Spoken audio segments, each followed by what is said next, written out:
History খালি পড়লেই হবে না, এটাকে ভিতরে চোখ দিয়ে অ্যানালাইসিস করতে হবে।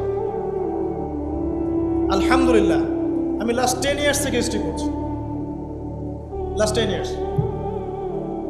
দুটো রিজন আমি দেখেছি এখানে, দুটো রিজন। ফার্স্ট ওয়ার্ল্ড ওয়ারের পিছনে দুটো রিজন। নাম্বার ওয়ান, অটোমান এম্পায়ারদেরকে সেখান থেকে হটিয়ে দেয়, এবং সেই কাজটা করেছে কিন্তু জেনারেল অ্যালেনবি 1917-এ বেলফোর্ড ডিক্লারেশন বলে এটাকে, কি ব্রিটিশরা এসে, এই ব্রিটিশদের সাথে কিন্তু কিছু মুসলিমরাও ছিল, ব্রিটিশদের সাথে কিছু মুসলিমরাও কিন্তু বন্ধুত্ব করেছিল, করে তুর্কিদেরকে হটিয়ে দিয়েছে, হটিয়ে ওই জেরুজালেম উন্মুক্ত করেছে কাদের জন্য? জিউসদের জন্য। এবার এই যে ব্যাবিলনের দাস জিউস সভ্যতা, যারা স্বপ্ন দেখছে ওদের মাসি আসবে, 2000 বছর পরে, কত হাজার বছর?